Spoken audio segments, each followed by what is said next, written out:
we're just starting off with some warm-ups. We're gonna be doing the flat bench dumbbell press, 4 sets, and we're gonna pyramid up in weight as we go down in the reps. So it's gonna start off with 12 reps, then 10, and then end with 2 sets of 8 reps. So we're gonna be trying to go pretty heavy on this one. And of course, we're switching up from the normal flat bench barbell press. And that's what's great about being on the program. You're always kind of switching it up that way and just doing different things with the dumbbells. You'll notice a lot more stability involved due to just that way. It's not just a straight bar. Of course, now it's independent from one another. So you're gonna really have to stabilize by retracting those scapulas back, making sure that shoulder joint's nice and stable through that pressing motion, and it's gonna feel pretty good. Get a good pump in that chest. Dumbbells are pretty nice. Kind of work some different angles, make it a little bit more comfortable than maybe just a normal barbell press. Sometimes I'll get some pain in my shoulder, slight impingement in there, so honestly I feel like dumbbell allows me to kind of work in those angles that are a little bit more comfortable for my shoulder joint. That's what you usually recommend if you're dealing with any shoulder injuries or impingements or even issues on the normal barbell. Switch up to some dumbbell and get in that more comfortable position for you. Slightly turn inward, get those elbows a little bit closer, get a little bit more push, and yeah, also build strength in the long run because you have to stabilize that motion a little bit more so than a standard barbell. Incline barbell press, as you can see, really getting that clavicular portion of that chest, the upper chest. So it's gonna be 4 sets, 10 reps here.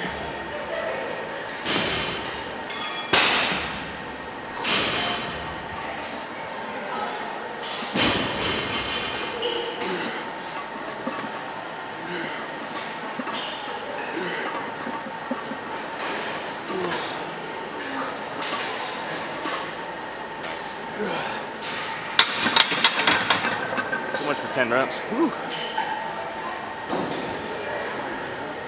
Yeah, I know, right, man?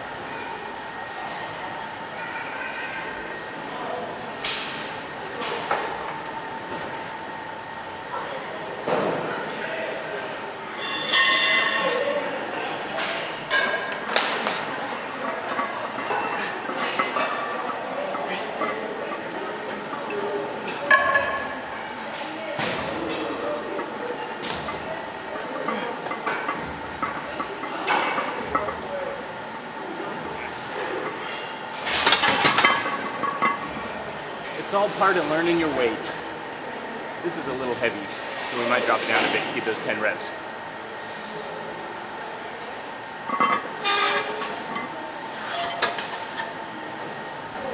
Dude, no way. That's weird.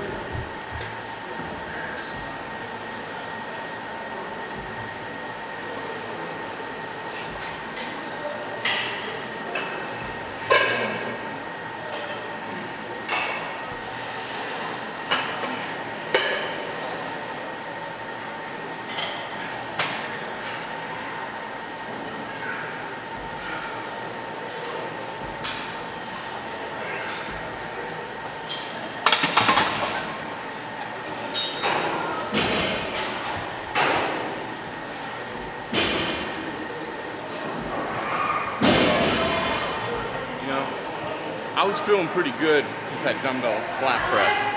Now moving on to this incline, damn, I'm already feeling pretty tired. Whew. Brandon said we would go down and weight a little bit. We overestimated ourselves, but hey, that's what it's all about. Sometimes you don't have the weight perfect, so reduce a little bit and then just keep on grinding. Nice, nice. Got it. You want to spot me on this one? Yep. Cool. Nice. That's when a spotter comes in handy right there. You're about to drop the bar on your face. Your buddy can help you out. As long as I'm paying attention, I'm not spacing out. So we're moving on to the single arm dumbbell press. We're gonna be doing 3 sets of 10 reps. 10 reps on each side, each arm. This is gonna be a unilateral exercise, meaning you're working one part of your body and then moving on to the next. And what you're gonna be doing is focusing on any strength issues.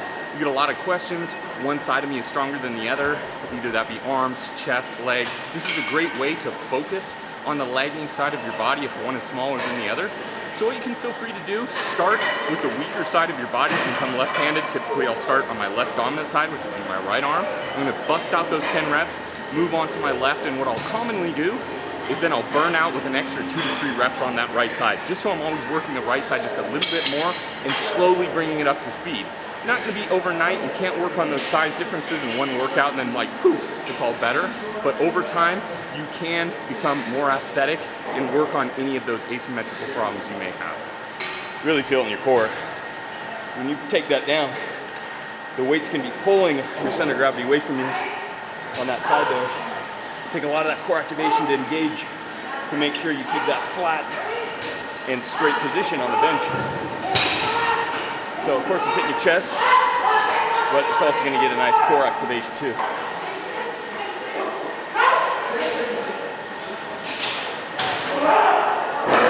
All right, so as you can see, you saw him do that weight, and I've got some 75-pound dumbbells here.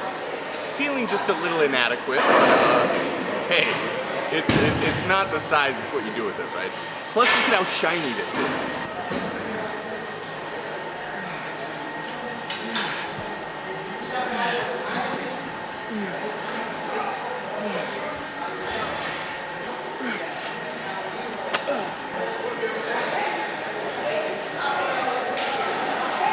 Start running out of things to say. All you can be concerned about is either catching your breath or thinking about your next set and making sure you're doing it right. Focus. Laser focus.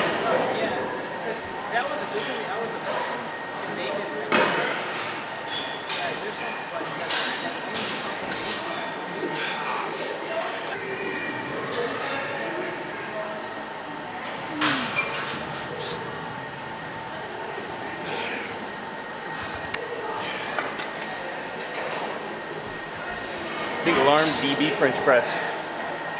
As you can see, really just working on that elbow extension, bringing it behind the head, getting that full stretch in the triceps. So you really want to kind of get that, feel that stretch pulling on that long head, and then extend up. You don't really have to get a full extension. You don't have to lock out at the top. Really want to kind of keep that time under tension, much like we were doing with the dumbbell flies. So you feel that stretch, bring it up about 3/4 of the way, and then right get back down to the stretch position to really keep that tension on the tricep throughout the movement. We're going to be doing 3 sets of 12 reps. All right, so as you can see, we're finished up with chest. We're moving on to triceps. This is phase 2, it's the pairing phase. So yesterday we paired 2 pull muscle groups together, which was back and biceps. Today we're pairing 2 push, which is gonna be chest and triceps. And this is a unilateral exercise, so once again, you're going from one side to the next, and you may notice, again, I'm starting with my weaker side, which would be my right arm, because I do have a little bit of asymmetrical problems. My arm's a little bit smaller on my right side than my left. So again, just working on evening that out, one step at a time, or 1 rep at a time. Oh shit! Cross bench dips. Oh man, this is a good one for really feeling it in those triceps. We get a little bit of the shoulder involved too, so really this is more of a compound exercise for the dips, or for the triceps. But instead of a normal dip like you do on a machine, you're moving your hands behind you. So it's really gonna help isolate the triceps a little bit more and take the chest out of the equation, at least more so than you would on a standard dip. But the problem is, of course, with your hands behind you, it could put a little bit more pressure on that shoulder joint. So what you want to do is just limit the range of motion. Don't come all the way down. Maybe come to about 90-degree angle between the lower and upper arm. And but again, it's more about the full extension and contraction of the top rather than the stretch on the way down. So kind of limit your range of motion. Really focus on the contraction when you bring all the way top position there. Whew, yeah. This is when a gym buddy comes in handy. You don't have to put the plates on yourself. Put them on and take them off, so that way you can really focus on the exercise itself rather than the loading and unloading of the plates. You just gotta have a gym buddy with that soft, gentle touch. Because the last thing you want is someone slamming 90 pounds on the most sensitive of all buff dude parts.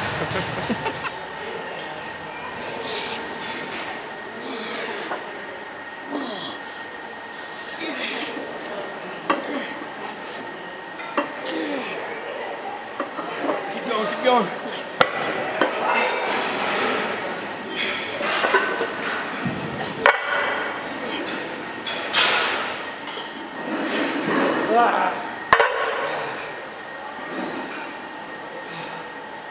How's that go?